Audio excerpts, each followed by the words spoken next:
शांति। ओम शांति।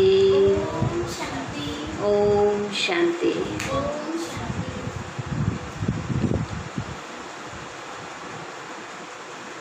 सभी कल की मुरली को रिपीट करेंगे। कल बाबा ने क्या क्या इशारे दिए।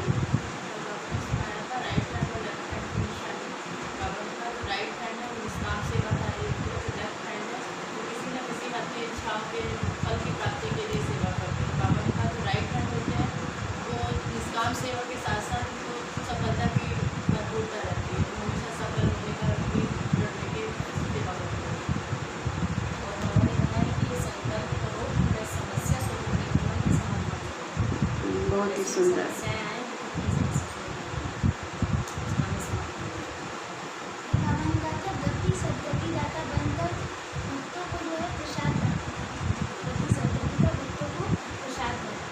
गति सदगति का प्रसाद बांटना अर्थात उन्हें शांति का अनुभव कराना है।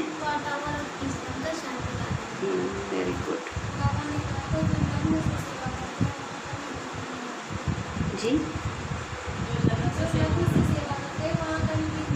हाँ, जो लगन से सेवा करेगा उनके जीवन में कोई विघ्न नहीं आ सकता। बहुत सुंदर। तो बाबा ने कल हम सब बच्चों को बहुत ही गहरे गहरे राज बताए, क्योंकि अव्यक्त वाणी तो बाबा की होती ही बहुत पावरफुल है। तो बाबा ने कल हमें इन बातों पर खास ध्यान दिलवाया कि बच्चे, तुम्हारा कर्तव्य ही है इस समय विश्व को शांति देना है, और हम शांति के सागर के बच्चे हैं। तो जो बाप का कर्तव्य है वही हम बच्चों को पूरा करना है। तो आज की मुरली भी बाबा ने कुछ हमें खास इसी अनुभूति के साथ बाबा ने सुनाई है कि कैसे हम शांति के सागर के बच्चे बनकर शांति की किरणें पुनः हम विश्व को फिर दें, क्योंकि यही हमारा कर्तव्य है। तो आज की मुरली भी बाबा की इसी तरीके की है। आज की डेट है बाबा की 13, 7 और 20 के ये बाबा के विशेष महावाक्य हैं। आज बाबा बोले, मीठे बच्चे, सभी को ये खुशखबरी सुनाओ कि अब फिर से विश्व में शांति स्थापन हो रही है। ये खुशखबरी हमें सभी को सुनानी है। बाप आए हैं एक आदि सनातन देवी देवता धर्म स्थापन करने। प्रश्न, तुम बच्चों को बार बार याद में रहने का इशारा क्यों दिया जाता है? उत्तर, क्योंकि एवर हेल्दी और सदा पावन बनने के लिए ही याद, इसलिए जब भी टाइम मिले याद में रहो। सवेरे सवेरे स्नान आदि कर फिर एकांत में चक्र लगाओ या बैठ जाओ। यहाँ तो कमाई ही कमाई है, याद से ही विश्व का मालिक बन जाएंगे। एक ही मात्र तरीका है, और बाबा की याद में हम जितना रहेंगे उतने ही जल्दी विश्व के मालिक बन जाएंगे। ओम शांति। आज प्यारे बाबा ने आगे बताया, मीठे बच्चे जानते हैं कि इस समय सभी विश्व में शांति चाहते हैं। ये आवाज सुनते रहते हैं कि विश्व में शांति कैसे हो, परंतु विश्व में शांति कब थी जो फिर चाहते हैं, ये कोई नहीं जानते। तुम बच्चे ही जानते हो। विश्व में शांति थी जब इन लक्ष्मी नारायण का राज था।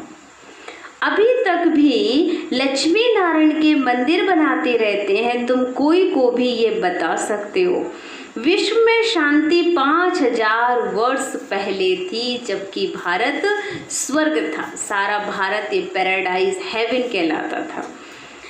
तो 5000 वर्ष पहले थी, अब फिर से स्थापन हो रही है। कौन स्थापन करते हैं ये मनुष्य नहीं जानते। तुम बच्चों को बाप ने समझाया है, तुम किसको भी समझा सकते हो। तुम लिख सकते हो, परंतु अभी तक कोई को हिम्मत नहीं है जो किसको लिखें। अखबार में आवाज़ सुनते तो हैं, सब कहते हैं विश्व में शांति हो, पर कौन शांति करेगा, कब होगी, कैसे हुई थी, ये किसी को भी पता नहीं है। अब लड़ाई आदि होगी तो मनुष्य विश्व में शांति के लिए यज्ञ रचेंगे। कौन सा यज्ञ है? रुद्र ज्ञान यज्ञ रचेंगे। अभी बच्चे जानते हैं इस समय बाप, जिसको रुद्र शिव भी कहा जाता है, उसने ज्ञान यज्ञ रचा है। विश्व में शांति अब स्थापन हो रही है। सतयुग नई दुनिया में जहाँ शांति थी, जरूर राज करने वाले भी होंगे। निराकारी दुनिया के लिए तो नहीं कहेंगे कि विश्व में शांति हो, वहाँ तो है ही शांति। विश्व मनुष्यों की होती है, निराकारी दुनिया को विश्व नहीं कहेंगे। वह है शांति धाम। बाबा बार बार समझाते रहते हैं, फिर भी कोई भूल जाते हैं। कोई कोई की बुद्धि में है, वह समझा सकते हैं कि विश्व में शांति कैसे थी, अब फिर कैसे स्थापन हो रही है। ये किसको भी समझाना बहुत सहज है। भारत में जब आदि सनातन देवी देवता धर्म राज था, तो एक ही धर्म था, विश्व में शांति थी। ये बड़ी सहज समझने और लिखने की बातें हैं। बड़े बड़े मंदिर बनाने वालों को भी तुम लिख सकते हो, विश्व में शांति आज से 5000 वर्ष पहले थी, जब इनका राज था। जिनके लिए ही तुम मंदिर बनाते हो, भारत में ही इन्हों का राज था और कोई धर्म नहीं था। तो बाबा कहता ये तो सहज है और सियानापन की बात है, शांत की बात है कि ड्रामा अनुसार आगे चल सब समझ जाएंगे। तुम ये खुशखबरी सबको सुना सकते हो, छपा भी सकते हो ब्यूटीफुल कार्ड पर। विश्व में शांति आज से 5000 वर्ष पहले थी, जब नई दुनिया नया भारत था, लक्ष्मी नारायण का राज था। अब फिर से विश्व में शांति स्थापन हो रही है।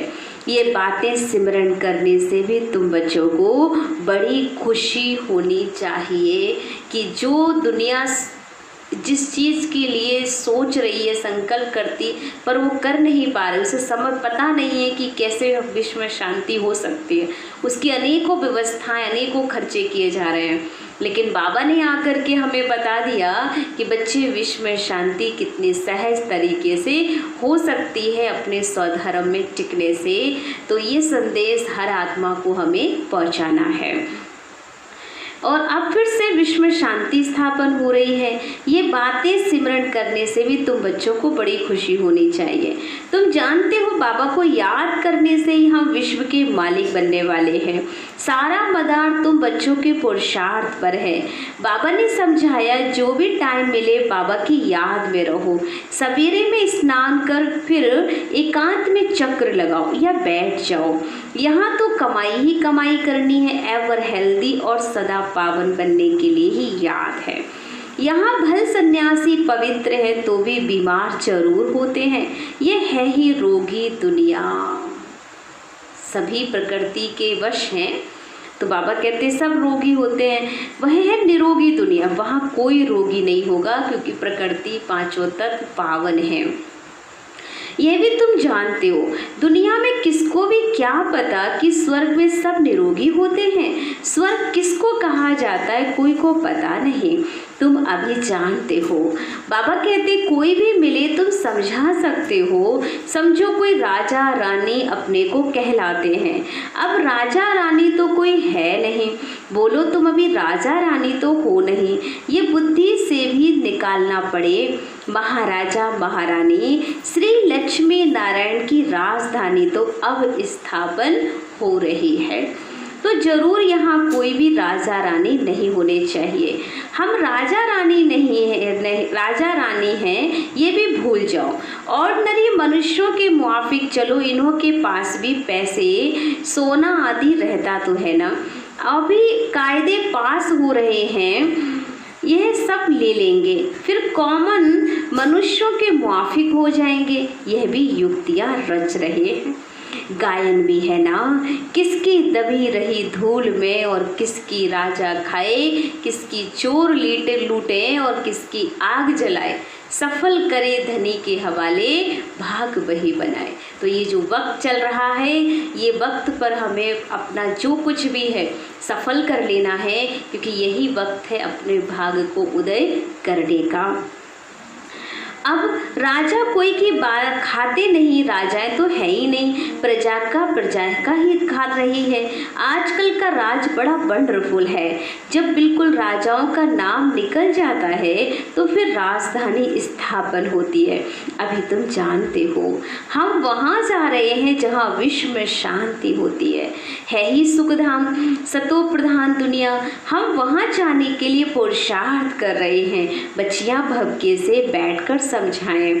बाहर का सिर्फ आर्टिफिशियल भवका नहीं चाहिए। आजकल तो आर्टिफिशियल भी बहुत निकले हैं ना, है ना। दिखावा बाबा कहता दुनिया में बहुत होता है, पर बाबा को ऐसे आर्टिफिशियल दिखावे वाले कोई भी बातें या बच्चे ऐसे नहीं चाहिए। बाबा को तो प्योर बच्चे चाहिए ना। यहाँ तो पक्के चाहिए, ब्रह्मा कुमार और ब्रह्मा कुमारियाँ चाहिए। तुम ब्राह्मण ब्रह्मा बाबा के साथ विश्व में शांति की स्थापना का कार्य कर रहे हो। ऐसे शांति स्थापन करने वाले बच्चे बहुत शांतचित्त और बहुत मीठे चाहिए, क्योंकि जानते हैं हम निमित्त बने हैं विश्व में शांति स्थापन करने। तो पहले हमारे में बहुत शांति चाहिए। हम तभी विश्व में शांति करेंगे जब खुद के अंदर होगा ना। तो पहला काम है हमें स्वयं के अंदर उस शांति का गहन अनुभव करना। बातचीत भी बहुत आहिस्ते आहिस्ते बड़ी रॉयल्टी से करनी है। तुम बिल्कुल गुप्त हो। तुम्हारी बुद्धि में अविनाशी ज्ञान रत्नों का खजाना भरा हुआ है। बाबा के पास तुम बारिश होना, जितना बाप के पास खजाना है तुमको भी पूरा भरना चाहिए। सारी मिल्कियत आपकी है, परंतु वह हिम्मत नहीं है तो ले नहीं सकते। लेने वाले ही ऊंच पद पाएंगे। कोई को समझाने का बड़ा शौक चाहिए। हमको भारत को फिर से स्वर्ग बनाना है। धंधा आदि करते साथ में यह भी सर्विस करनी है। इसलिए बाबा जल्दी जल्दी करते हैं, फिर भी होता तो ड्रामा अनुसार ही है। बाबा तो चाहता बच्चे जल्दी तैयार हों तो जल्दी स्वर्ग आ जाए, लेकिन होना तो ड्रामा अनुसार ही है ना। हर एक अपने टाइम पर चल रहा है। बच्चों को भी पुरुषार्थ करा रहे हैं। बच्चों को निश्चय है कि अभी बाकी थोड़ा समय है, ये हमारा अंतिम जन्म है, फिर हम स्वर्ग में होंगे। ये दुखधाम में फिर सुखधाम हो जाएगा। बनने में टाइम तो लगता है ना। ये विनाश छोटा थोड़ी है। जैसे नया घर बनता है तो फिर नए घर की ही याद आती है, वह है हद की बात। उसमें कोई संबंध आदि थोड़ी ही बदल जाते हैं। ये तो पुरानी दुनिया ही बदलनी है। फिर जो अच्छी रीति पढ़ेंगे वह राजाई कुल में आएंगे, नहीं तो प्रजा में चले जाएंगे। बच्चों को बड़ी खुशी होनी चाहिए। बाबा ने समझाया है 50-60 जन्म तुम सुख पाते हो। बस अंतिम समय थोड़ा सा कलयुग में दुख मिलता है, बाकी तो बाबा कहते बस सभी जन्मों में आप बहुत सुख पाते हो। द्वापर में भी तुम्हारे पास बहुत धन रहता है। दुख तो बाद में आता है। राजाएं जब आपस में लड़ते हैं, फूट पड़ती है, तब दुख शुरू होता है। तो पहले तो अनाज आदि भी बहुत सस्ते होते हैं। फेमन आदि भी बाद में पड़ती है। तुम्हारे पास बहुत धन रहता है। सतो प्रधान से तमो प्रधान में ही धीरे धीरे आते हो। तो तुम बच्चों को अंदर में बहुत खुशी रहनी चाहिए। खुद को ही खुशी नहीं होगी, शांति नहीं होगी, तो वह विश्व में शांति क्या स्थापन करेंगे, ये चेक करना है। बहुतों की बुद्धि में अशांति रहती है। बाबा आते ही शांति का वरदान देने कहते हैं मुझे याद करो। तो तमो प्रधान बनने कारण जो आत्मा अशांत हो पड़ी है, वह याद से सतो प्रधान शांत हो जाएगी। परंतु बच्चों से याद की मेहनत पहुंचती ही नहीं है। याद में ना रहने के कारण ही फिर माया के तूफान आते हैं। याद में रहकर पूरा पावन नहीं बनेंगे तो सजा भी खानी पड़ेगी और पद भी भ्रष्ट हो जाएगा। ऐसे नहीं समझना चाहिए स्वर्ग में तो जाएंगे ना, अरे मार खाकर पाई पैसे का सुख पाना यह कोई अच्छा है क्या?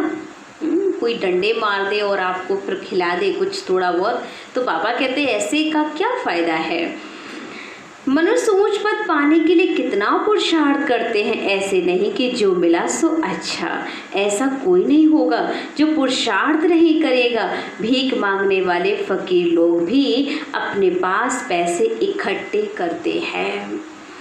पैसे के तो सभी भूखे होते हैं, पैसे से हर बात का सुख होता है। तो बच्चे जानते हो, हम बाबा से अथाह धन लेते हैं, पुरुषार्थ कम करेंगे तो धन भी कम मिलेगा। बाप धन देते हैं ना, कहते भी हैं धन है तो अमेरिका आदि चक्र लगाओ। तुम जितना बाबा को याद करेंगे और सर्विस करेंगे उतना ही सुख पाएंगे। बाप हर बात में पुरुषार्थ कराते, ऊंच बनाते हैं। समझते बच्चे नाम वाला करेंगे हमारे कुल का। तुम बच्चों को भी ईश्वरीय कुल का बाप का नाम वाला करना है। ये सत्य बाप, सत्य टीचर, सत्य गुरु ठहरा। ऊंच से ऊंच बाप, ऊंच से ऊंच सच्चा सतगुरु भी ठहरा। यह भी समझाया है कि गुरु एक ही होता है, द्वापर ना दूसरा ना कोई। सर्व का सदगति दाता एक है, यह भी तुम जानते हो। अभी तुम पारस बुद्धि बन रहे हो। पारसपुरी के पारसनाथ राजा रानी बनते हो। कितनी सहज बात है, भारत गोल्डन एजेड था। विश्व में शांति कैसे थी ये तुम इस लक्ष्मी नारायण के चित्र पर समझा सकते हो कि कैसे ये जो देवताएं हैं इनके राज में शांति सुख सब कुछ समृद्धि थी। लेकिन धीरे धीरे आत्मा पाठ बजाते बजाते जन्म मरण के चक्र से कैसे आत्मा नीचे आ गई है, ये बात करो। कृष्ण को लार्ड कृष्णा भी कहते हैं, कृष्ण भगवान भी कहते हैं। अब लार्ड तो बहुत हैं, जिसके पास लैंड जास्ती होती है उनको भी कहते हैं लैंड लॉर्ड। कृष्ण तो विश्व का प्रिंस था। जिस विश्व में शांति थी यह भी किसको भी पता नहीं। राधे कृष्ण ही लक्ष्मी नारायण बनते हैं। तुम्हारे लिए लोग कितनी बातें बनाते हैं, हंगामा मचाते हैं, कहते ये तो भाई बहन बनाते हैं। समझाया जाता है कि प्रजापिता ब्रह्मा के मुख वंशावली हम ब्राह्मण हैं, जिसके लिए ही गाते हैं ब्राह्मण देवी देवताएं नमः। ब्राह्मण भी उन्हों को नमस्ते करते हैं क्योंकि वह सच्चे भाई बहन है ना। तो ये भाई बहन कोई ब्लड के रिलेशन से भी नहीं है और ना ही किसी और रिश्ते से। हम सब आत्मा रूप में एक हैं और ब्रह्मा के माध्यम से हमें ज्ञान प्राप्त हुआ है, इसलिए हम ब्रह्मा कुमार और ब्रह्मा कुमारियाँ कहलाते हैं। जैसे कोई राजा का बेटा राजकुमार या उसके बच्चे राजकुमारी कहलाते हैं, उसी प्रकार से हम ब्रह्मा के बच्चे हैं और इसीलिए हम ब्रह्मा कुमार और ब्रह्मा कुमारी। ये बात क्लियर कर समझाओ। पवित्र भी रहते हैं तो पवित्र की क्यों नहीं इज्जत करेंगे। कन्या पवित्र है तो उनके भी पांव पड़ते हैं। बाहर का विजिटर आएगा वह भी कन्या को नमन करेगा। इस समय कन्या का इतना मान क्यों हुआ है, क्योंकि तुम ब्रह्मा कुमार कुमारियाँ हो ना। मेजॉरिटी तुम कन्याओं की है। शिव शक्ति पांडव सेना गाई हुई है, इनमें मेल भी हैं और फीमेल भी हैं। तो बाबा ने इन बहनों माताओं को इस यज्ञ के निमित्त बनाया है, इसलिए इस यज्ञ में बहनों कन्याओं की बहुत ज़्यादा मान है। तो बाबा कहता है इसलिए जो है ये ब्रह्मा कुमारी संस्था के नाम से जाना जाता है। मेजॉरिटी माताओं की है इसलिए गाया जाता है। तो जो अच्छी रीति पढ़ते हैं वह ऊंच पद पर ऊंच बनते हैं। अभी तुम सारे वर्ल्ड की हिस्ट्री ज्योग्राफी जान गए हो। चक्र पर भी समझाना बहुत सहज है। भारत पारसपुरी था, अभी पत्थरपुरी है, तो सभी पत्थर नाथ ठहरे ना। तुम बच्चे इस 84 के चक्र को भी जानते हो। अभी जाना है घर, तो बाबा को याद करना है, जिससे पाप कटते हैं, परंतु बच्चों से याद की मेहनत पहुंचती नहीं है। क्योंकि अभी अलबेलापन है ना, सवेरे उठते नहीं हैं, अगर उठते हैं तो मज़ा नहीं आता। बाबा समझाता कि सुबह सुबह ब्रह्म मुहूर्त में उठकर भगवान को याद करना, उनसे मीठी मीठी रूह रेहान करना, इसमें बच्चों को कई बार मज़ा नहीं आता। कारण है कि बुद्धि व्यर्थ में हमने यूज़ की रात में। इसलिए जब हम सुबह उठेंगे तो हमें कहीं ना कहीं झटके आएंगे, हमें आलस लगेगा और उस समय भगवान से जो मिलन का अनुभव होना चाहिए वो हमें नहीं हो पाता है। इसलिए बाबा कहता है मज़ा नहीं आता, नींद आने लगती है तो फिर सो जाते हैं, होपलेस हो जाते हैं। बाबा कहते बच्चे ये युद्ध का मैदान है ना, इसमें होपलेस नहीं होना चाहिए। याद के बल से ही माया पर जीत पानी है, इसमें मेहनत करनी चाहिए। बहुत अच्छे बच्चे जो यथार्थ रीति याद नहीं करते, चार्ट रखने से घाटे फायदे का पता पड़ जाता है। कहते हैं चार्ट ना तो मेरी अवस्था में कमाल कर दी है, माने चार्ट ने जिस दिन से मैंने बनाना शुरू किया है अपना जो भी सारे दिन का लेखा जोखा, तो उस दिन से मुझे बहुत अटेंशन रहता है कि हमें क्या करना, आज हमने ये गलती की, आज हमको ये काम करना है। तो चार्ट भरने से हमें पूर्ण अटेंशन होता है, तो इसलिए हमें चार्ट अवश्य भरना चाहिए क्योंकि यही हमारी अवस्था के लिए कमाल करेगा। ऐसे बिरला कोई चार्ट रखता है, यह भी बड़ी मेहनत है। बहुत सेंटर्स पे झूठे भी जा कर के बैठते हैं, वे कर्म करते रहते हैं, बाबा के डायरेक्शन पर अमल ना करने से बहुत नुकसान कर देते हैं। बच्चों को पता थोड़ी ही पड़ता है, निराकारी कहते हैं वह साकार। बच्चों को बार बार समझाया जाता है, हमेशा समझो श्री बाबा डायरेक्शन देते तो तुम्हारी बुद्धि वहाँ लगी रहेगी। आजकल सगाई होती है तो चित्र दिखाते हैं, अखबार में भी डालते हैं कि इनके लिए ऐसे ऐसे अच्छे घर की चाहिए। दुनिया का क्या हाल हो गया है आजकल तो। बाबा कहते शादी ब्याह के लिए भी या सर्विस के लिए भी सब में कहीं ना कहीं हम न्यूज़पेपर में डलवा देते हैं कि हमारे बच्चे की शादी है, तो कोई भी लड़की हमारे योग्य हो तो इस तरीके से वो हमें ज़रूर यहाँ पर कांटेक्ट कर सकते हैं। तो बाबा कहता है दुनिया का क्या हाल हो गया है, क्या होने का है। तुम बच्चे जानते हो अनेक प्रकार की मतें हैं, तुम ब्राह्मणों की है एक मत, विश्व में शांति स्थापन करने की मत। तुम श्रीमत से विश्व में शांति स्थापन करते हो तो बच्चों को भी शांति में रहना पड़े। जो करेगा सो पाएगा, नहीं तो बहुत घाटा है, जन्म जन्मांतर का घाटा है। बच्चों को कहते हैं अपना घाटा और फायदा देखो, चार्ट देखो, हमने किसको दुख तो नहीं दिया। बाबा कहते तुम्हारा ये समय एक एक सेकंड मोस्ट वैल्यूबल है। मोचरा खाकर मानी टुक्कड़ खाना, यह है भाई क्या बड़ी बात है। तुम तो बहुत धनवान बनने चाहते हो ना, तो पहले पहले जो पूछे उनको ही पुजारी बनना है। इतना धन होगा सोमनाथ का मंदिर बनाए तब तो पूजा करें, यह भी हिसाब है। बच्चों को फिर भी समझाते हैं चार्ट रखो तो बहुत फ़ायदा होगा। नोट करना चाहिए, सबको पैगाम देते जाओ, चुप करके नहीं बैठो। ट्रेन में भी तुम समझाकर लिटरेचर दे दो, क्योंकि हमारा तो कर्तव्य ही है, ब्राह्मणों का काम होता है कथा सुनाए बिना, ज्ञान दिए बिना वो बैठ नहीं सकते हैं खाली। तो हमें भगवान का ये पैगाम, ये कथा अवश्य सुनानी है कि सबको परमात्मा का पैगाम मिल जाए।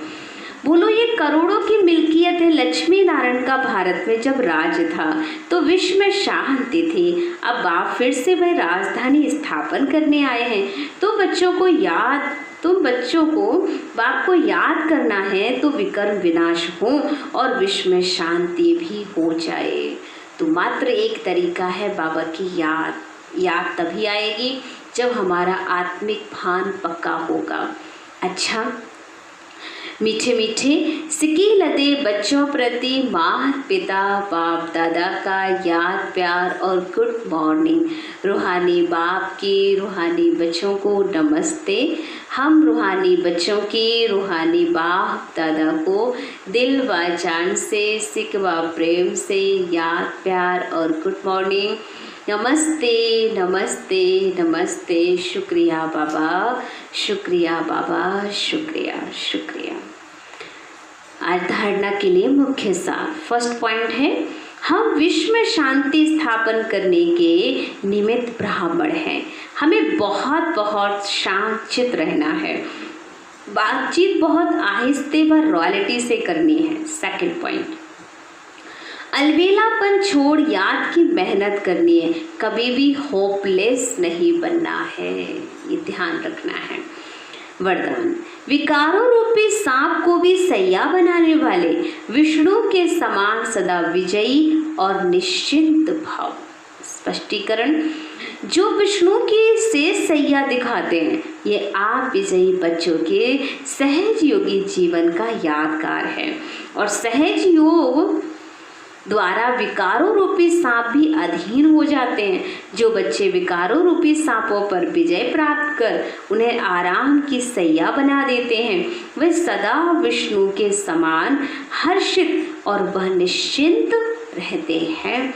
तो सदा ये चित्र अपने सामने देखो कि विकारों को अधीन किया हुआ है, अधिकारी हूँ, आत्मा सदा आराम की स्थिति में निश्चिंत है। तो ये हमें इस तरीके से बाबा कहता है, आप विष्णु की तरह, जैसे विष्णु को दिखाते ना शेष सैया में, ऐसे सागर में सांप के ऊपर ऐसे बैठे हुए हैं लेटे, और एकदम निश्चिंत, जहाँ कोई भय नहीं, कोई सोच नहीं। तो बाबा कहता है ऐसे ही ये जो विकारों रूपी सांप हैं, जो कि हर मानव कहीं ना कहीं उनसे प्रभावित है, तो इन सब विकारों पर विजय पाते हुए हमें भी ऐसे ही हंसते मुस्कुराते हुए इस जीवन में रहना है, और सबके साथ रहते भी सागर में, और अपने आप को भरपूर रखना है और निश्चिंत रहना है। आज का स्लोगन है, बालक और मालिकपन के बैलेंस से प्लान को प्रैक्टिकल में लाओ। बालक और मालिकपन के बैलेंस से प्लान को प्रैक्टिकल में लाओ। तो बाबा कहता, बालक सो मालिक बनो, तो जब भी तभी आप जो है, जो आप चाहते हैं, वो जो आपका प्लान है वो आपका प्रैक्टिकल होगा। इसलिए बालक और मालिकपन के बैलेंस का प्लान रखो, क्योंकि जितना हम बालक रहें और मालिक, हमें दोनों चीज़ों का बैलेंस करना होगा। बालक सो मालिक और मालिक सो बालक, क्योंकि जहाँ ज़रूरत है बालक बनने की वहाँ बालक बन जाएं, और जहाँ ज़रूरत है मालिक बनने की हम वहाँ मालिक बने। तो इसलिए दोनों का बैलेंस रखकर चलेंगे तो ये जीवन बहुत सहज रहेगा और कभी भी मन हमारा भारी नहीं होगा। तो चलते हैं, आज हम बाबा की याद में बैठेंगे और बिल्कुल अपने को एकाग्र करते हुए बाबा से अपने मन को जोड़ दें पूरी तरह से, सब जगह से हटाकर अपने मस्तक पर चमचम करता तेजोमय सितारा देखते हुए एकदम शांति की गहराई में चले जाएं।